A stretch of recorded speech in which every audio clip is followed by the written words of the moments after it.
For a number of decades now, the Young America's Foundation has been a stalwart presence on the American campus, fighting for free speech, bringing speakers to campus to kind of counter the entrenched influence of the left.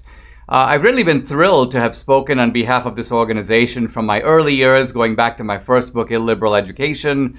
And for a long time, Young America's Foundation was run by this guy, Ron Robinson, a wonderful self-effacing guy who has finally stepped aside into retirement. And his successor, Governor Scott Walker, has now taken the helm of the organization.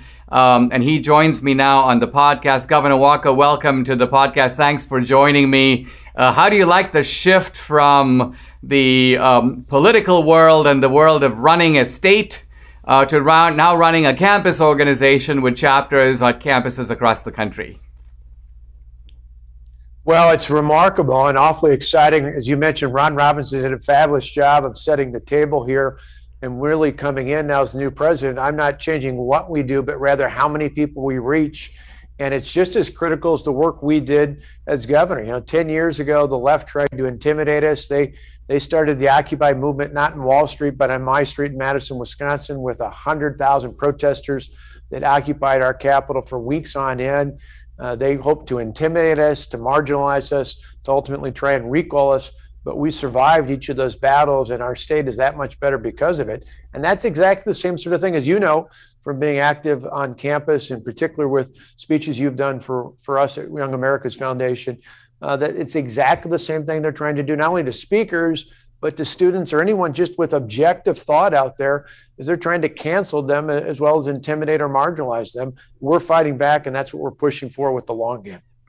Now, did you take the helm at this organization in part because you believe that the campus is kind of the node center for this leftist? Because it seems to me like a lot of things that I spotted on the campus in the early 90s, which at that time I thought was confined to the campus. It was almost like the campus was a kind of asylum in the larger society. But now I see those same ideas, restricting speech, identity politics, all this extremism that I saw in the campus is now in the media, it's in Hollywood, it's in Washington, D.C. So is that why you give the campus priority, because it is the place where these ideas get baked?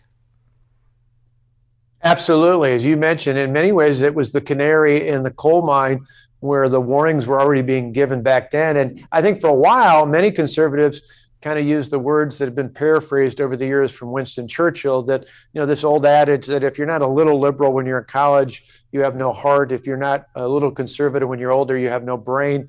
And so many people thought, well, that'll wear out, they'll move on. Certainly in the 80s, late in the 80s, when I was in college, there was already a pretty clear bias on campus, but you could still, as a conservative, speak out. You could engage with your professors and others. When my kids went there later, they're now in their mid-20s, you could already start to see the shift, political correctness, all that happened in the 90s going into the 2000s. But in the last few years, what we see is exactly what you mentioned, outright cancel culture. The idea that students who are not only conservative, just moderate to conservative, students are afraid to speak out, not just for fear of getting a bad grade, but for fellow students and activists lashing out against them. The cancel culture really is present. And sadly, we've seen it seep from our college campuses into our schools, into our culture, even into our communications with the censorship from big tech these days. So it is clear, if we're going to fix America, we've got to do it on our campuses. It didn't happen overnight, and so we're not going to undo it overnight. It's going to take more than just, I think, a news cycle or even a presidential cycle. It is going to take the long game, which is why we're putting forth this bold new agenda. We'll get to the long game in just a moment. Let me ask you this. Do you think that the left's scheme, if you will, to take over the campus, a scheme that seems to have been stunningly realized, was this the result of a sort of plan that they put into effect, starting perhaps going back to the 1960s, in which professors take over departments, they hire people who are like themselves, they shut out people who have different points of view? How did this happen? How did we get to a point where, because we're about the same age, and I remember when I was at Dartmouth in the early 80s. I would look to Harvey Mansfield at Harvard, and there were professors at Yale. I had a mentor, Jeffrey Hart at Dartmouth, who was a senior editor of National Review. So even though these conservative professors were outnumbered, they were a presence on the campus and an influential presence, and it seems like that conservative influence is now diminished if it's not gone altogether. Oh, absolutely. For all the talk of diversity in our college campuses, the one diversity they dearly do not celebrate is ideological. It's thought diversity. You look over and over again, particularly in the liberal arts and political science and other social studies, there is rarely a campus out there, even some of the private ones that have anything remotely close to a conservative voice. And that has been, as you mentioned, Saul Alinsky. We spelled this out in our plan.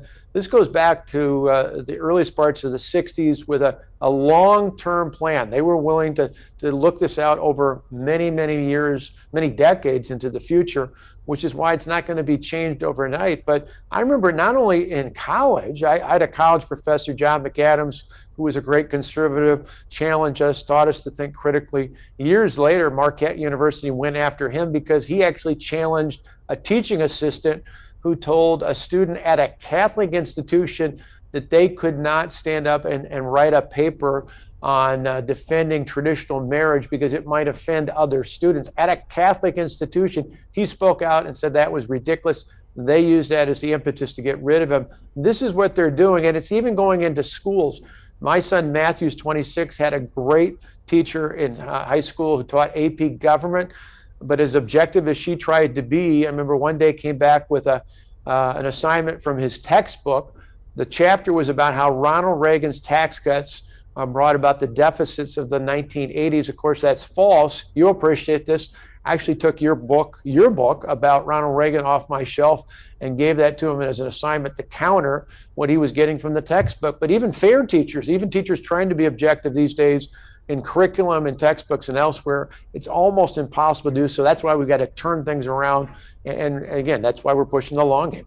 Now, your strategy, you call it the long game. And I think a lot of students these days, it's not that they've rejected conservative ideas. They've never heard them. They've never been exposed to them except in the description of hostile professors who are telling them why these ideas are horrible. So how do you plan to get before the large body of young people in America today this alternative point of view that they're not even perhaps aware exists?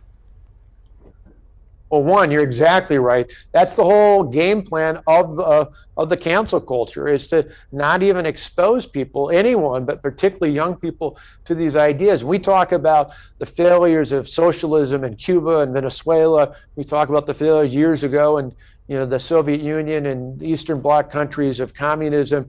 They don't want to hear about that. They want to cancel that out. Any discussion about freedom and opportunity and the founding principles and Judeo-Christian values, those are things we want to counter with. So we want to get to every campus in America. Right now, we're in about half of the 4,000 campuses. We want to be on all of them. We want to add 1 million more students to participate in our programs.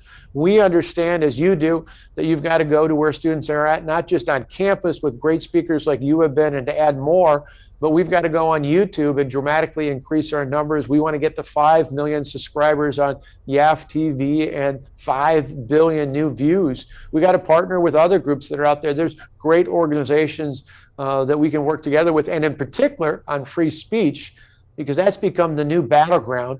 We won a big case on University of California, Berkeley, where they claimed they were for free speech, but they put up these tremendous barriers for conservative groups to bring in speakers. We won. We forced them to change their policy. If we can win at Berkeley, we can win anywhere in America. And then on top of all that, we got to start sooner. It's not enough just in college. It's not enough even to be in a high school. We got to go to junior high. You talked about our generation. I think of Reagan, for you and I and others in our generation, really transforming, not just as conservatives, but as optimists. I go back and think about 11, 12, 13-year-olds at that time, and what a different view they have of the world than millennials had years later. We've got to start sooner, and we've got to counter the left, particularly their efforts to teach our young people to hate America. We need to teach them our founding values, the strength of our founders, and the strength of our Judeo-Christian values. I think what you said at the end is very important, namely the fact that we shouldn't expect young people to become conservatives out of cynicism, but really out of idealism. We were Reaganite idealists in the 80s, and we want to bring that idealism back today for young people so they see there's a real alternative to the leftist point of view on the campus. Hey, Governor Walker, thank you so much for joining me on the podcast. I really appreciate it. My pleasure. Good to be with you.